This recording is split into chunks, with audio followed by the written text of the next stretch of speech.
Então, nós estamos aqui mais uma vez no nosso programa de entrevistas do 43º Conselho Espírita de Unificação de Maricá, o nosso querido Selmar. Hoje nós estamos com um convidado, além do Sérgio, Aristides Sérgio, estamos com o Luiz Maurício, que é do 42º CEU, né, que abrange Itaboraí, Rio Bonito, Tanguá, Cachoeira do Macacu e Silva Jardim. Sérgio o Luiz Maurício está representando toda essa região, né, que é nossa vizinha aqui, nossos irmãos e nossos companheiros aí de doutrina. O nosso tema de hoje vai ser sobre Jesus, porque nós estamos em dezembro, mês de Natal, e a gente vai falar um pouquinho da visão espírita, né, do nosso mestre Jesus. Sérgio, você hoje vai conduzir aí, mais uma vez, as perguntas, e sejam bem-vindos, cada um pode se apresentar e começar. Olá, boa tarde, obrigado a todos por nós estarmos aqui mais uma vez, né, nesse trabalho de divulgação da doutrina. Como você disse, Bernadette, o mês de dezembro é um mês especial, né, do nascimento do nosso mestre, do nosso guia, do nosso modelo, que ainda é muito polêmico também, né? Então, nós estamos mais uma vez fazendo esse trabalho de divulgação, de saber o que a nossa doutrina pensa, fala e o que os espíritos nos revelaram. E nada melhor do que nós trazermos um companheiro estudioso do tema, né? Além de espírita, precisamos falar isso também, ele é professor, né? Professor de história, estudioso do tema de um Jesus, nosso mestre amigo, não só aquele Jesus, digamos assim, religioso, sobrenatural, mas vamos falar também daquele Jesus histórico, né? Aquele que a humanidade dividiu o mundo, que a gente sabe disso. Então, eu queria logo fazer aquela pergunta que eu sempre faço logo, para chamar a atenção dos nossos convidados, né? Para chamar bem a atenção. Jesus existiu? Boa tarde, Bernadette, Sérgio. Para mim é um prazer enorme estar aqui conversando, né, com vocês sobre uma personagem tão importante e interessante, né? Não só para nós espíritas, mas também não só para os cristãos, mas realmente é um personagem que desperta, né, muito interesse, seja com perspectivas positivas, perspectivas negativas, com uma série de dúvidas, né? E a gente hoje vai ter a oportunidade de estar falando aí um pouco sobre esse tema, né? Porque a gente, obviamente, não vai conseguir esgotar, né? Porque não é à toa que o próprio Jesus é um tema, né, de pesquisa arqueológica, pesquisa histórica dentro da academia, né? Já que você lançou a primeira pergunta, né? A pergunta já palpitante, né? Vamos refletir sobre isso, né? Então, afinal, Jesus existiu? Então, obviamente, né, nós vamos falar dentro da perspectiva espírita e vamos falar dentro da perspectiva histórica, né? Como o Sérgio bem colocou, eu sou professor de história, historiador, né? Atuo na academia, realizo pesquisas, não tenho Jesus como objeto meu de pesquisa acadêmico, mas eu tenho muito interesse por esse tema, sempre gostei muito. Então, assim, eu tenho procurado ler, né, principalmente essa produção, né, científica sobre a questão do Jesus histórico, e isso tem me ajudado bastante a entender, inclusive, ter algumas perspectivas das obras espíritas, dos romances, de uma série de questões, né? Então, antes de a gente falar, né, sobre se Jesus existiu ou não, eu acho que a gente tem que pensar o seguinte: Jesus é um dos maiores fenômenos que já existiu sobre o planeta, né? Então, Jesus é cultuado por 1/3 do planeta, né? Então, a gente está falando de cerca de 2,3 bilhões de habitantes, de encarnados, né? Então, é um quantitativo muito considerável, né? Então, os ensinamentos de Jesus, eles são admirados mesmo por aqueles que não são cristãos, até mesmo, e por religiosos, obviamente, né? Grandes lideranças do Ocidente, do Oriente, sempre já mencionaram ao longo da história se renderem à mensagem de paz, fraternidade e ao amor ao próximo que Jesus colocou durante a sua trajetória, né? Um desses grandes exemplos foi o Gandhi, né? que foi uma das maiores lideranças, né, do povo hindu, libertou a Índia, né, do jugo, da dominação britânica durante longo tempo, sem disparar uma única bala, né, através de um movimento de paz. E, em vários momentos, Gandhi, né, narrou, fez colocações nesse sentido da profunda admiração que ele tinha, né, pelos ensinos evangélicos e principalmente pelo Sermão da Montanha, né? Ele destacava muito essa questão do Sermão do Monte, né, que é um dos textos, um dos discursos mais belíssimos de Jesus, né? Então, assim, para nós espíritas, né, e eu acho que para nós nem tanto, mas para os cristãos em geral, essa pergunta é quase um sacrilégio, né? Você perguntar se Jesus existiu, né? Eles vão ficar profundamente chateados, né, sobre essa questão, porque para eles isso é uma verdade, né, incontestável, né? Porque Jesus é a referência principal, não existe cristianismo sem você pensar esse personagem, né? E tudo aquilo que ele trouxe, seus ensinamentos, a sua trajetória, né? Então, sem sombra de dúvida, né? Falando aqui por nós espíritas, que também somos cristãos, né? Obviamente, Jesus existiu, Jesus é uma referência para nós, assim como para os outros segmentos cristãos, né? É um norte para a gente muito grande. A gente tem que lembrar, nesse momento da pergunta 625, né? É uma pergunta, assim, é uma das perguntas mais conhecidas do Livro dos Espíritos, né? Quando Kardec pergunta se existia, né? Se existe um tipo, um modelo, né, mais perfeito que Deus teria oferecido para nós, né, como guia e modelo.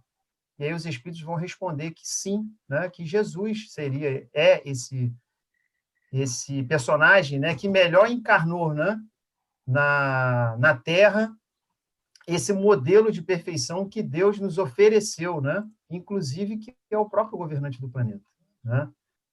Dentro da perspectiva histórica, a gente vai falar mais adiante, e aí a gente vai desenvolver essa questão, né? Se isso é uma problemática, né, para as pesquisas históricas ou não da existência de Jesus, tá? Só um instantinho, gente. Estou quase morrendo. Sérgio, algum comentário? É muito, muito importante isso, mas eu queria continuar aí no que o Luiz estava falando, né, sobre esse personagem que marcou e que existiu. Então, eu queria continuar aí, provocando, como sempre, né, para que ele continue falando desse personagem, mas fale sobre Jesus histórico e sobrenatural, que a gente sabe que tem essa diferença aí. Então, explica para a gente Qual aí é como é essa que diferença, né? né? É interessante. Falar sobre Jesus histórico e Jesus sobrenatural. Muito bem, vamos lá. Então, assim, né, esse Jesus religioso, né, é o Jesus cultuado pelas religiões, né? A gente pode dizer também um Jesus mitológico, né?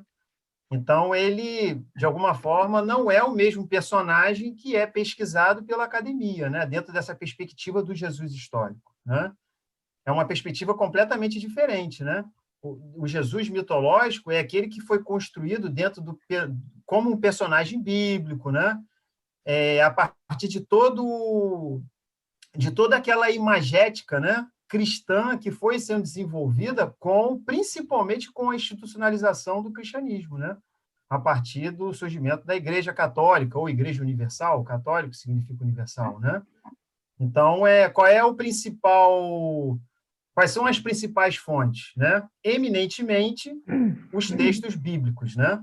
Então, e aí vai ser todo esse personagem vai ser construído e esse rosto de Jesus ele vai ser pintado de acordo com os interesses também desses que vão, de alguma forma, envolver tudo isso que a gente conhece sobre esse personagem.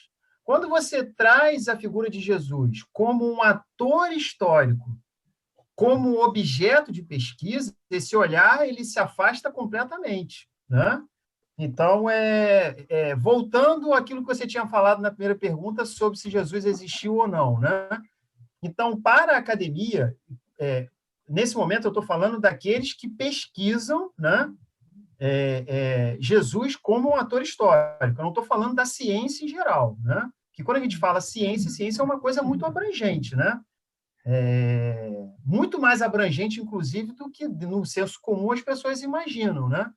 Tanto é que, quando a gente pensa num cientista, o que vem na nossa cabeça? Geralmente uma pessoa com um cabelo estilo do Einstein, né? Bem largadão, com aquele guarda-pó branco, né? Misturando porções de um lado, porções de outro. A gente sabe que a ciência é algo muito além disso, né? Toda vez que dentro do conhecimento científico busca-se produzir conhecimento dentro de todos esses rigores acadêmicos, né? Rigores metodológicos, de bibliografia, metodologia, você está produzindo ciência.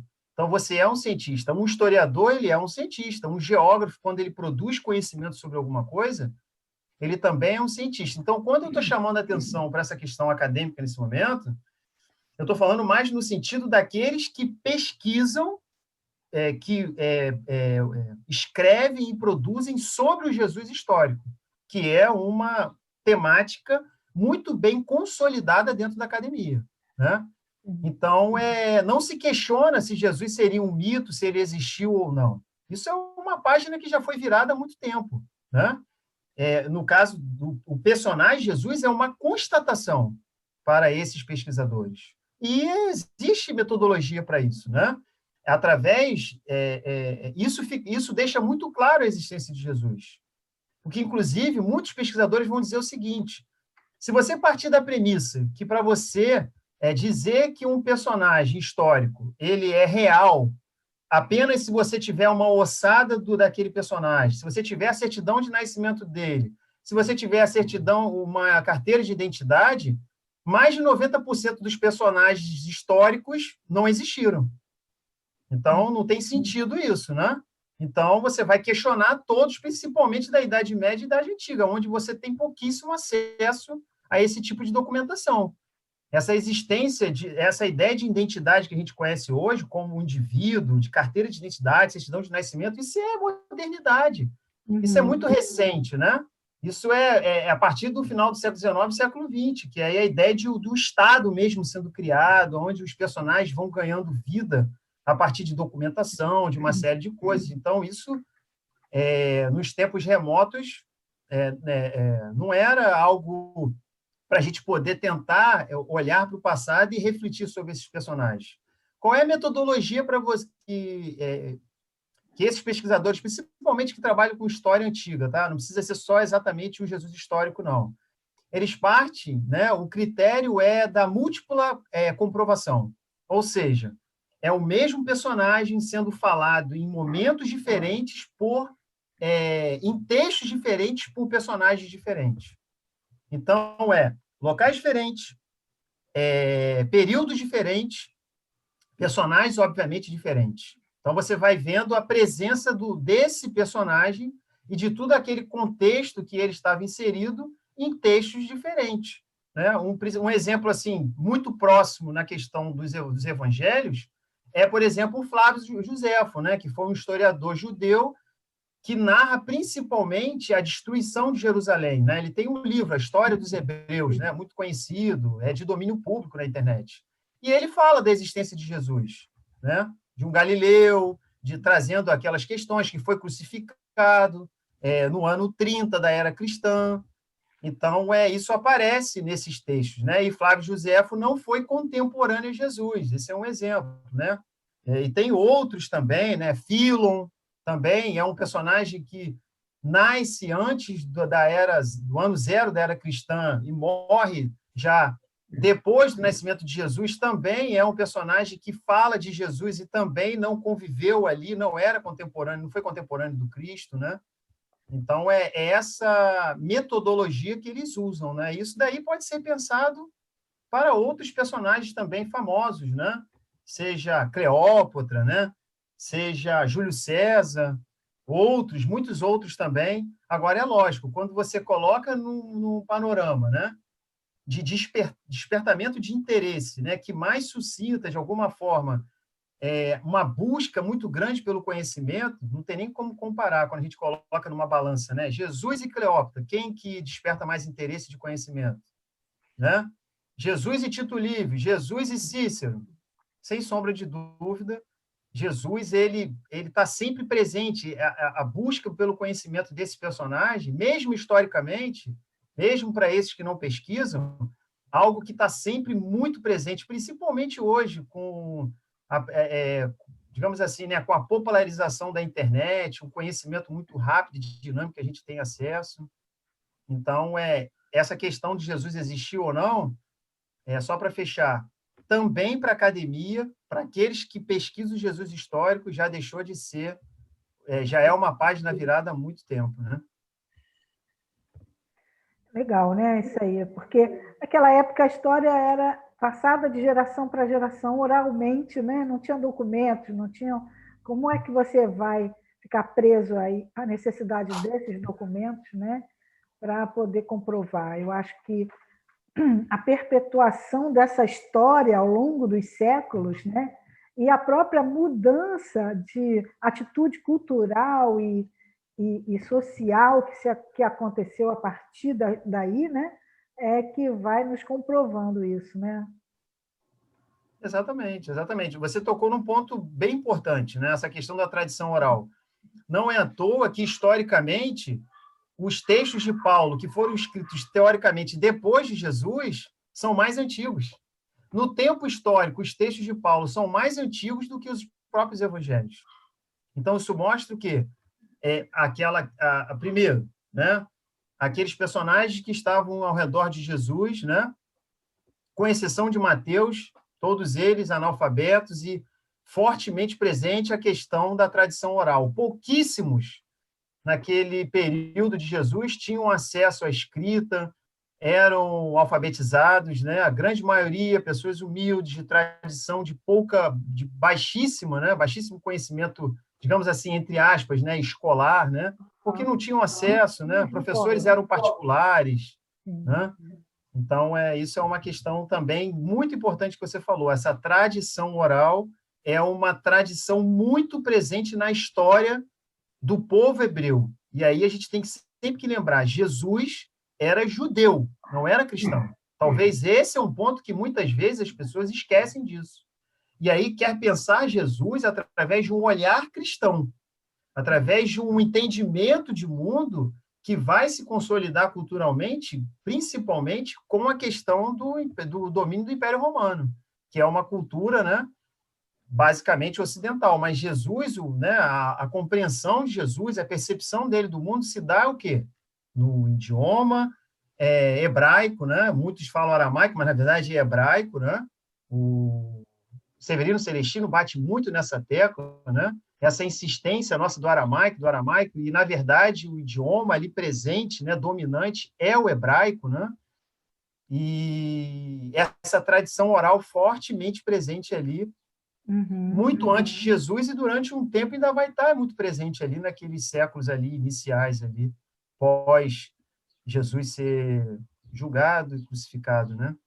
Sim. Temos mais perguntas, Sérgio? Dentro dessa perspectiva que você falou, a gente fica pensando, né? Essa força que esse personagem teve e tem, né? Que ela consegue aí fazer a gente ainda discutir isso que nós estamos falando, né? Academicamente, religiosamente.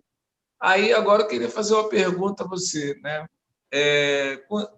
Qual a influência das ideias de Jesus na vida da humanidade até os dias de hoje, desde seu nascimento até os dias de hoje, porque existem muitas histórias contadas, né? Algumas até complicadas da gente entender. Então, gostaria que você desse essa importância a gente. Não, tranquilo. A pergunta é bem interessante, né? Lógico que é uma pergunta que, principalmente se você for pensar numa questão temporal, né? Você teria aí, a gente poderia ficar falando aqui, poderia pedir a pizza, né? Como a gente brinca, né? Para a gente poder ficar aqui batendo papo, e com certeza seria extremamente bacana e produtivo, né? A gente está fazendo isso. Então, assim, O que me fez, por exemplo, antes de chegar nesse tema, o que me fez, o que despertou o meu interesse em buscar entender melhor o personagem de Jesus dentro de uma perspectiva mais científica, acadêmica, né? Primeiro que eu fui percebendo, assim, muita ignorância sobre o conhecimento desse personagem. E aí pensando ele como um personagem histórico mesmo, tá? Por quê? Porque a narrativa em torno de Jesus, ela sempre foi dominada, né, pela uma discussão teológica. Então, isso sempre esteve sob domínio, ainda continua presente, mas por isso, quando a academia entra no jogo, e aí busca Jesus como homem, Jesus como personagem histórico, a gente vai, inclusive, entendendo muitas desses debates, como você colocou agora, né? Por exemplo, Jesus nasceu aonde, afinal, né? Jesus nasceu em Belém ou Nazaré? Né? São coisas que a gente pode... É lógico que isso, para muitos religiosos, e até mesmo para nós espíritas, isso não vai de nenhuma forma, né? Porque eu acho que é importante a gente pontuar isso não vai de nenhuma forma abalar a nossa fé, ou, de alguma forma também, diminuir a capacidade, a inteligência que esse espírito possui, né? Porque dentro da doutrina espírita a gente sabe, né? Primeiro, que eu acho que é importante pontuar, Jesus é um personagem e Deus é outro, né? Então, isso já é um ponto importante, né? Jesus é um espírito que está numa categoria muito acima da nossa realidade, mas Deus é a inteligência suprema, causa primária de todas as coisas. Primeira pergunta do Livro dos Espíritos, né?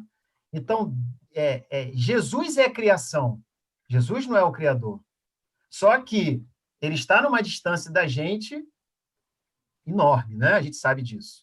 Não é à toa que a estrutura geológica e tudo aquilo que existe no planeta passa pelas mãos do Mestre Jesus para que, de alguma forma, fosse o grande arquiteto, né?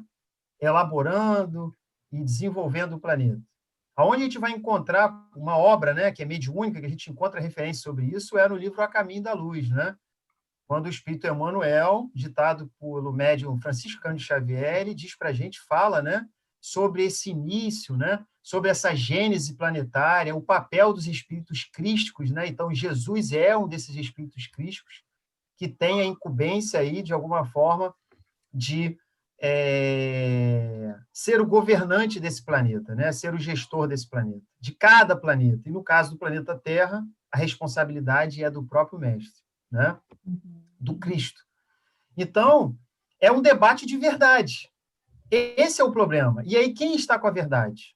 Porque a ciência não se coloca como verdade, porque um dos pressupostos principais da ciência é que não existe verdade absoluta.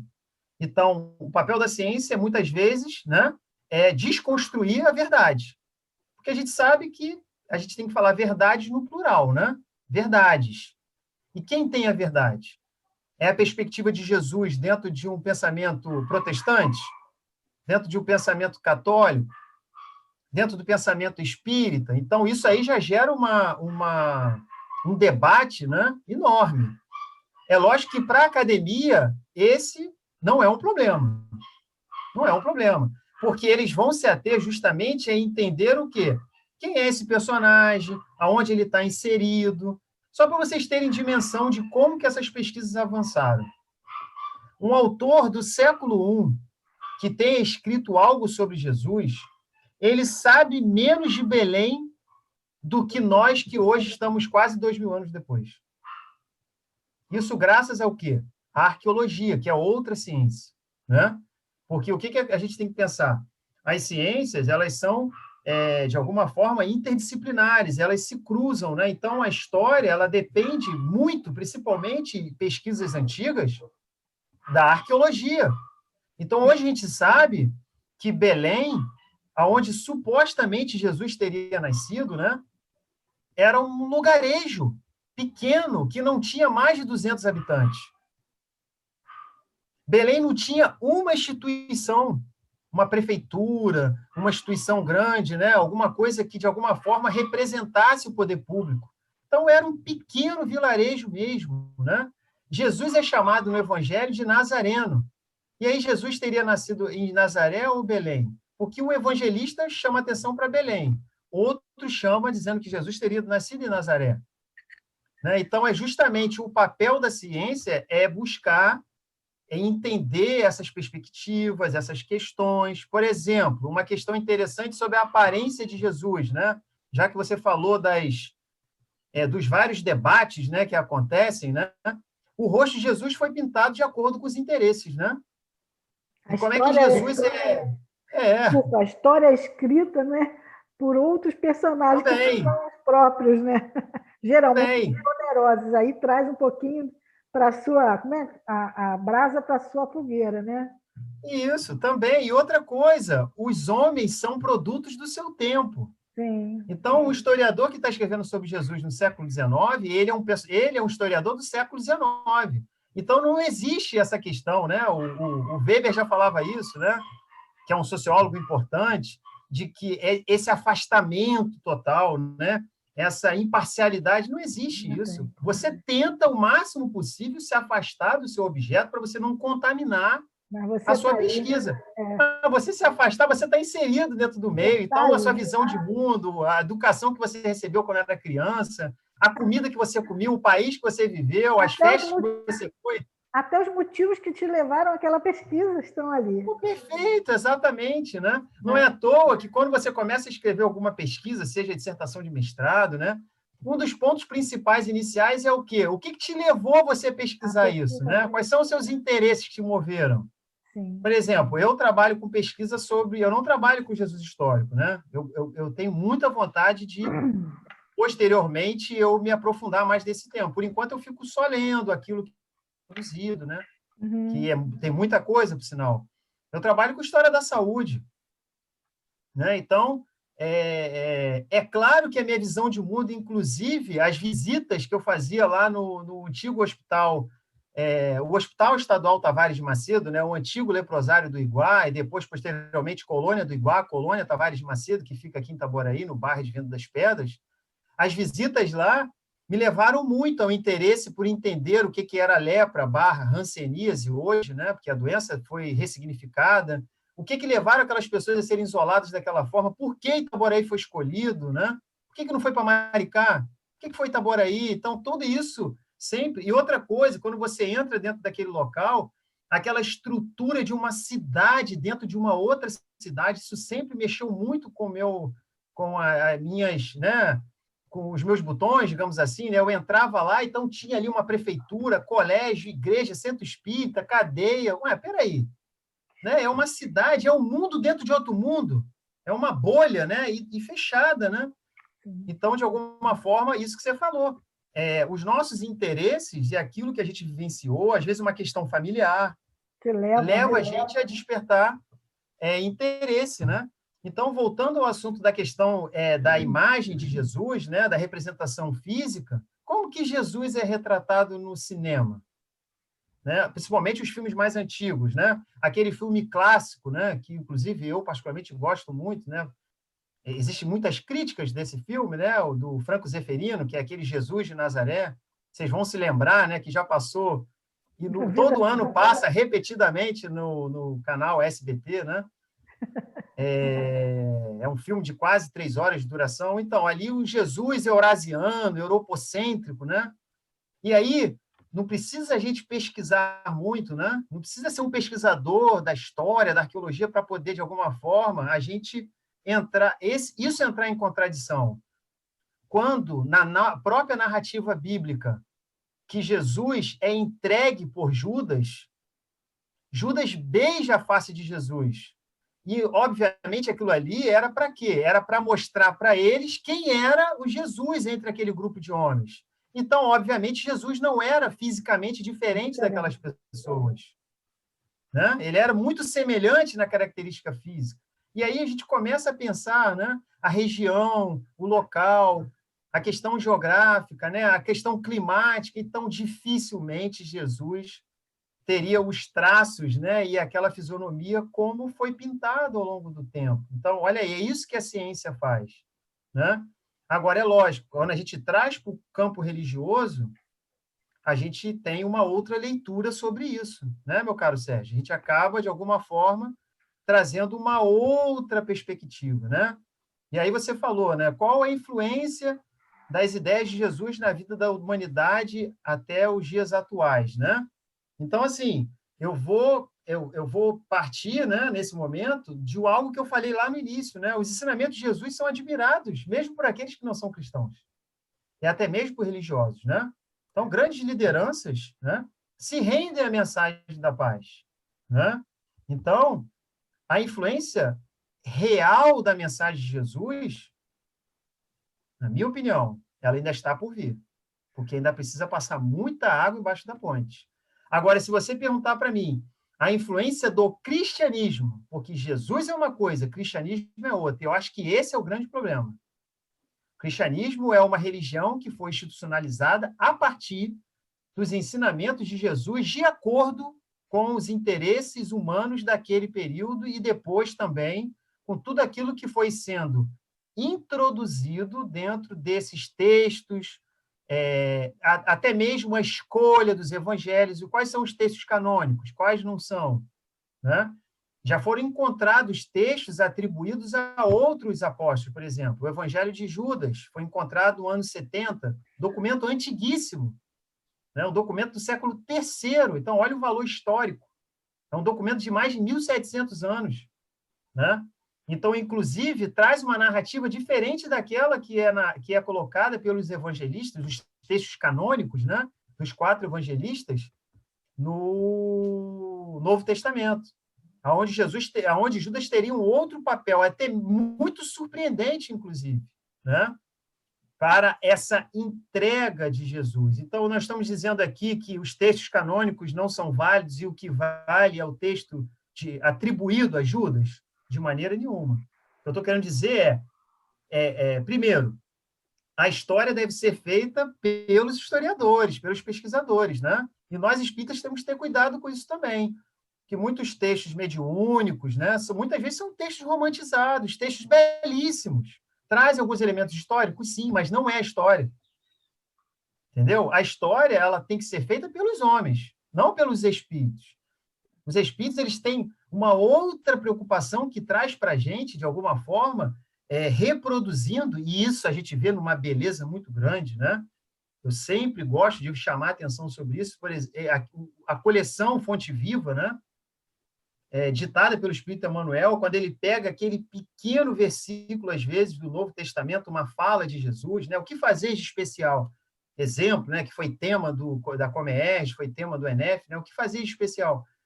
E aí ele vai reproduzindo, trabalhando tudo aquilo ali que Jesus... aí sim, trazendo para a gente, né, a real preocupação dos espíritos para nós, que é justamente, de alguma forma, tornar mais clara a mensagem de Jesus de aprimoramento do ser humano, a mensagem de paz, de reflexão, né? Tudo aquilo que Jesus trouxe para a gente, né, que muitas vezes, pela nossa dificuldade, pela nossa... digamos assim, pela nossa imaturidade também, a gente não consegue compreender na profundidade que realmente existe muito daquelas vivências, daqueles textos que Jesus nos trouxe, né?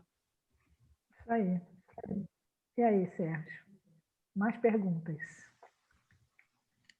A minha parte está satisfeita. Tem que continuar conversando mais, né? Uhum. Mas eu, assim, vou fazer uma perguntinha rápida fora do contexto aqui. Essa influência que nós vivemos hoje, porque, querendo ou não, Jesus mudou a história, né? Antes e depois.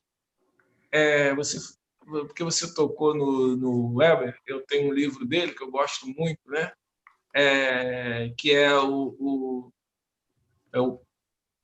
capitalismo e a influência, a ideia protestante e A o ética capitalismo, protestante e o espírito a ética capitalismo. protestante eu tenho esse livro, né?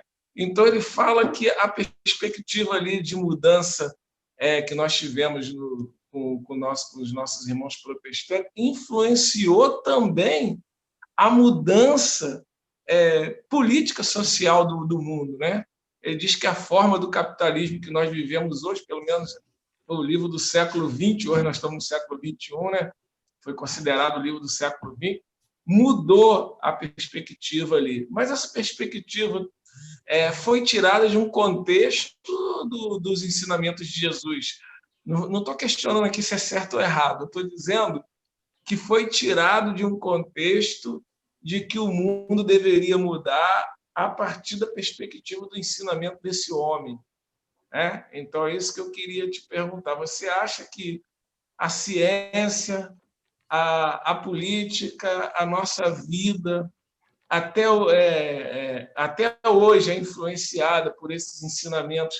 Não estou questionando se esse ensinamento ainda não está completo, não é isso. Eu quero dizer se, em dado momento, toda a Constituição, todo o modo da gente viver socialmente está ligado a esse ensinamento? Por isso que eu queria te fazer essa pergunta. Entendi. Interessante, a reflexão bem interessante, né? Então, eu acho que a primeira coisa que a gente tem que pensar é o seguinte: cada religião tem um Jesus para ser chamado de seu, né? De alguma forma, né? É lógico que as matrizes principais cristãs, por mais que eles tenham diferenças, também tem muitas semelhanças, né? Até porque, se a gente for pensar o protestantismo e as suas várias variantes, né? Pentecostalismo, neopentecostalismo, presbiterianismo, e vai muitas, né? Saem de dentro, né, da própria instituição católica, né? Então, é por isso que eu disse, quando você perguntou, né, na questão, quando você chama a atenção da influência das suas ideias, né, eu, particularmente, vejo que as influências são muito poucas, mas eu falo no sentido da mensagem cristalina que Jesus trouxe. Porque se a gente for ver os movimentos que Jesus fez, a gente ainda está muito longe de se aproximar do que ele deixou como representação para a gente, né? Então, por exemplo, Jesus ele ia em direção aos estigmatizados do seu tempo. Hoje, o que nós fazemos? Nós repudiamos os estigmatizados a todo momento, né? Então, Jesus ele quebra uma série de paradigmas, né, ao longo, principalmente, de 3 anos. Porque o trabalho de Jesus, como a gente conhece, né, o ministério de Jesus, toda aquela narrativa em especial do Novo Testamento, tirando aquela parte ali que os evangelistas tentam fazer de alguma forma ali uma questão mais histórica da infância, e aí tem aquele vácuo da questão da adolescência, né, de como teria sido de Jesus e uma parte da fase adulta, né, uma boa parte da fase adulta, né, que a gente tem que pensar o seguinte: uma pessoa de 30 anos no período há 2 milênios atrás, a perspectiva de vida era 30 anos. Então, Jesus já estava caminhando, pensando hoje, né? Culturalmente falando, Jesus já estava se aproximando praticamente de uma fase idosa, né? Com 30 anos. Então, completamente diferente de uma realidade de hoje, né? Então, era um mundo diferente, uma realidade diferente, mas ele quebra uma série de paradigmas a todo momento. Seja na questão da inserção da mulher, de aproximação da cananeia, da samaritana, no diálogo dele no Poço de Jacó. Jesus ia em direção dos doentes, daqueles que eram extremamente repudiados, dos rancenianos, né, leprosos daquele período. Então, ele está sempre indo em direção aos estigmatizados. O que nós fazemos hoje? E quando eu falo isso, eu estou chamando a atenção para nós, a todos aqueles que se dizem cristãos, né? Porque, segundo o censo no IBGE, 99% da população do Brasil se diz cristã. Diz que acredita em Deus e se diz cristã, né? E fazem o que fazem, né? Uma boa parte. Então, partindo desse pressuposto que 99% da nossa população é cristã, a gente não consegue compreender muitos das suas ações e atitudes quando a gente coloca esse personagem como referência para as nossas vidas. Nós não temos esse personagem como referência às nossas vidas. Então, é por isso que você perguntou da influência das suas ideias, do Cristo, muito pouco. Do cristianismo, imensa, né? Na política, na cultura, né? Principalmente a cultura ocidental, né? Uma cultura fortemente baseada no pensamento judaico-cristão, né? Em todos os momentos, né? Na forma como lida com a morte, na forma como lida com o sexo, na forma como lida com o diferente, né? Então, isso está a todo momento presente, né? Por quê? porque são tradições que nós cultuamos e nós não conseguimos se afastar disso.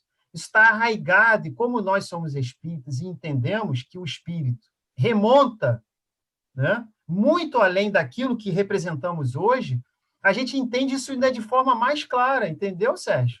Isso fica mais claro. Por quê? Porque nós hoje somos um produto, né, desse espectro de muitas vivências dentro de um pensamento machista, misógino, dentro de um pensamento que exclui o diferente. Então, a gente vai continuar fazendo isso. Se a gente for pensar... Nós fazemos tudo isso em nome do Cristo, hein? Exatamente. Se a gente for pensar, e aí trazendo para uma questão social, né? Uhum. Os avanços que nós tivemos, pensando direitos humanos, pensando uma série de coisas, foram muito mais pelo avanço da sociedade culturalmente falando, do que pensando a influência e as ideias cristãs nas nossas vidas. Porque muitas vezes o cristianismo ele reproduz, né, de forma muito cabal isso, todas essas mazelas que estão presentes na nossa realidade. Isso é claro. E os próprios textos, inclusive, que estão na própria Bíblia, isso deixa claro.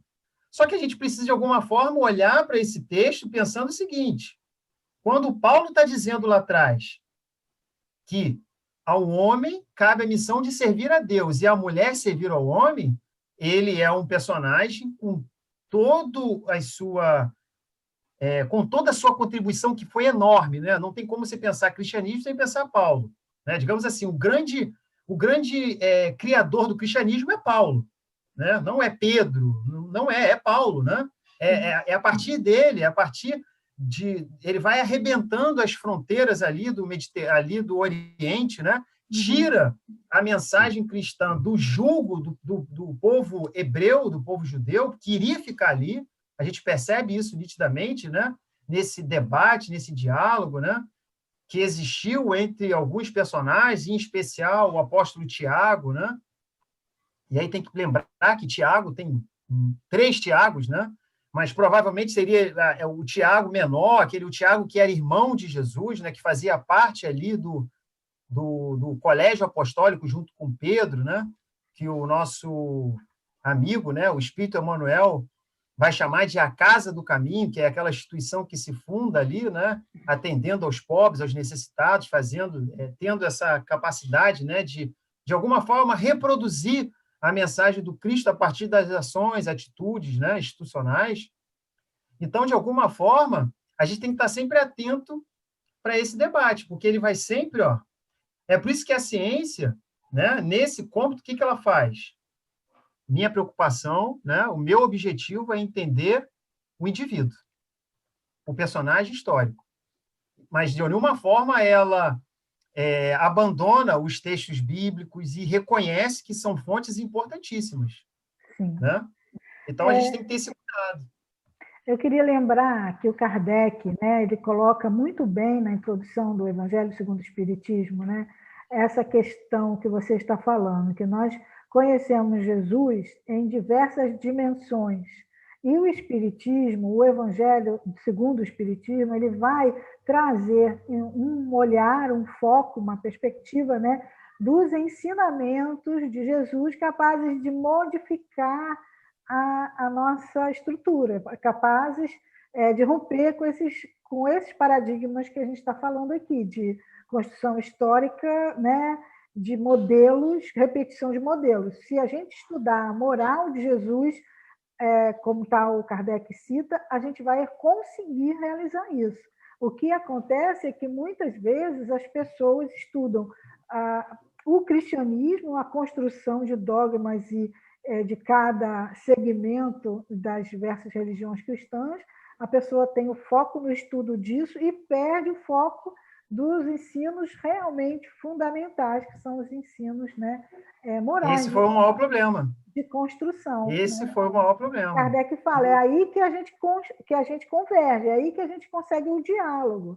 Desde Gandhi até qualquer outra pessoa de bom senso vai ver que aí tem um tratado de paz universal, um tratado de modificação desses modelos, né? E aí, eu queria te pedir, se você pudesse, né, porque muita gente que ouve o nosso canal não é espírita, né? Então, assim, o que é o Jesus, o que significa Jesus para o espiritismo? Qual como você falou, cada religião tem um Jesus que chama de seu, né? Qual é o Jesus para os espíritas? Não existe um Jesus espírita, mas, assim, nós temos uma visão de Jesus, né? Gostaria que você desse esse esclarecimento, porque para ilustrar o nosso encontro, né? Excelente. Essa introdução que você chamou a atenção do Evangelho é de uma beleza gigante, né? Eu, inclusive, costumo utilizar essa introdução em algumas palestras, né? Porque foi uma... isso mostra como Kardec era um indivíduo na frente do seu tempo, né? Por mais que ele fosse... Ele é uma pessoa do século XIX, né? Ele vivenciou tudo aquilo, mas, sem sombra de dúvida, ele mostra para a gente que o ensinamento moral, né? Ele fala, ele estabelece 4 aspectos, né? Que a gente pode conhecer Jesus. Ele fala isso na introdução. Ele fala, o primeiro são as questões relativas históricas de Jesus, né? Onde ele nasceu, onde ele morreu, aquela coisa toda, né? Onde foi crucificado. Para muitos não morreu, né? Continua vivo até hoje. A gente tem um outro entendimento sobre isso, né? Os dogmas, Os dogmas, né? os milagres. Os dogmas, os milagres, exatamente, as predições, né? E, por último, e o mais importante, o ensinamento moral. E como você bem colocou, o ensinamento moral é um terreno seguro, aonde todos podem caminhar, né? Então, e essa é uma receita para a gente formidável, principalmente para quando a gente estiver em espaços que muitas vezes, né, fomentam debates, discussões, muitas vezes discussões estéreis, né, sobre a questão da religião, sobre a questão de cada um ter a sua verdade, né? E aí você não quer perder a amizade, você não quer estragar o almoço familiar, né? Mas a pessoa está ali, está provocando, instiga, né, a questão, e aí não tem receita melhor, né? Quando você vai para o terreno do ensinamento moral, resgata aquilo que Jesus colocou, deixando para a gente um legado muito grande, né? Por isso que a pergunta 625 ela é tão representativa. Jesus é esse guia e modelo. Então, é por isso que a gente precisa estar, de alguma forma, constantemente buscando esses textos e de alguma forma também, entendendo na sua plenitude aquilo que Jesus estava querendo falar para a gente, né? Quando ele está falando do Sermão da Montanha, né? Então, Jesus deixa claro que o reino que ele está prometendo não é o reino, né? Não é o reino da guerra, como Roma entendia. É o reino da paz. Jesus é um grande mensageiro da paz. Então, é por isso que, em todo momento, ele chama a gente para fazer esse exercício. A todo momento, Jesus está convocando a gente, de alguma forma, para que a gente possa sair da nossa... se destituir, se despir dessa armadura que foi sendo construída ao longo de várias existências, para que a gente possa buscar ser simples nas nossas ações, buscar sempre compreender o outro, sempre entender, buscar evitar o julgamento, né? Ele todo momento deixa isso claro. Quem te julgou? Não é isso que ele fala para a mulher adúltera? Naquele diálogo de Jesus com a samaritana no poço de Jacó, é um diálogo de uma beleza gigante, né? Que Jesus oferece depois de ele ter bebido água. Então, ele conversa com uma mulher. Isso era algo impensável, né, no período de Jesus. Uma mulher só conversava com outro homem, em hipótese alguma conversava com outro homem. Homem, somente o seu próprio marido ou os seus parentes. Então, Jesus quebra esse protocolo, conversa com ela, e quando ele oferece água para ela, o que ela diz para ele? Mas como é que você vai me dar água, né? Você não tem caçamba para pegar água. Você acabou de me pedir água, né? E aí ele diz o que para ela? A água que eu te ofereço, né? Não era aquela água física, material, que alimenta o nosso corpo físico, orgânico, né? É a água da vida, né? É a água da vida, e diz para ela a água que, se você beber dessa água, você nunca mais vai sentir sede.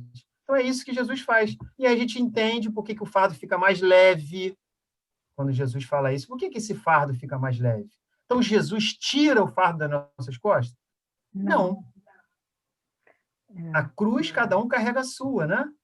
Mas ela ganha um outro sentido quando a gente, de alguma forma, a gente traz para a gente essa mensagem. Então, sem sombra de dúvida, a mensagem do Cristo, tudo aquilo que ele nos deixou, para nós espíritas, tem uma representatividade muito grande. A principal representatividade é o norte, né, dos nossos corações, a nossa bússola, né, onde o nosso coração deve apontar. Jesus, para nós espíritas, é o governador do planeta Terra, né? O nosso guia e modelo. É a ele que nós devemos seguir como uma representação daquilo que a gente precisa alcançar enquanto espíritos, né? Para a perfeição. Bacana. Sem dúvida. Muito obrigada, Luiz Maurício. Estou adorando essa conversa. Eu que agradeço. A gente tem que terminar, mas está tão gostoso que a gente está deixando rolar. Eu que agradeço. Tá bom, eu vou aqui me despedindo, agradecendo a vocês pela paciência, pela audiência e também pedir, passar a palavra para vocês para, assim, uma última mensagem, né? Sérgio? Agradecer o pessoal aí, pedir desculpa, né, que hoje ficou um pouco maior, mas se deixar a gente vai conversar a dia inteiro, porque é um assunto muito legal, né? Então a gente também tem que avisar isso ao pessoal do canal, né? Ficou um pouco longo, porque é muito bom e a gente precisava disso no mês de dezembro, da gente saber que Jesus é nosso guia, nosso modelo e é esse espírito que nós temos que ter a referência da nossa vida moral, principalmente. Luiz, muito obrigado por você aí atender ao nosso pedido, foi muito bom, né? E que o Mestre Jesus te guie aí nos seus trabalhos, você consiga continuar ajudando a gente do jeito que você sempre ajuda. Muito obrigado. E aí, Luiz, quer falar alguma coisa? Eu agradeço profundamente, agradeço a oportunidade, né? A paciência dos amigos que estão nos vendo, nos assistindo, né? Então, falar sobre o Mestre Jesus é sempre algo extremamente valoroso, né? Então, eu me sinto honrado, né? E privilegiado por ter a oportunidade de estar falando sobre um ser tão especial, né? E como você bem colocou, é o nosso mês de dezembro agora, né? É um mês que tem uma representatividade muito grande para a gente, né? Historicamente falando, né? Jesus não nasceu em dezembro, né? Provavelmente em março, ali, naqueles meses que era frio em Israel, né? Quando é narrado ali, né? Todo aquele momento do julgamento, né? Jesus foi submetido a 2 sessões de tortura, né? E depois ele vai ser julgado, sentenciado e levado ao pior instrumento possível de punição que existia naquele momento, que era a crucificação, né? O indivíduo ficava apodrecendo na cruz e a família não tinha nem o direito, né, de retirar ali os despojos, né, daquele seu ente, né, que foi submetido àquela punição. E ele faz tudo isso, né, passa por toda essa via crucis, né, por todo esse martírio e rogando ao Pai, né, uma das suas últimas mensagens, que nos abençoasse, que nos perdoasse, porque realmente a gente não tinha dimensão do que estava fazendo e continua não tendo. Por isso o desafio, né, de falar tanto sobre ele, de resgatar essa mensagem desse período de dezembro, né, o período natalino, por mais que, e aí não há problema algum, né, se Jesus nasceu em março, fevereiro, abril, isso pouco importa para a gente. Isso aí é um trabalho para os historiadores, arqueólogos, né, de comprovação. Para nós é a representatividade, é o momento que as famílias estão mais próximas, mais conectadas, aonde, de alguma forma, essa fraternidade, né, por mais que a gente tenha dificuldade de desenvolvê-la, né, na sua plenitude, ela acontece nesse período. Muito obrigado pela oportunidade. Então é assim, nós vamos terminando. Um abraço a todos, muito obrigada. E próximo mês estamos aí novamente.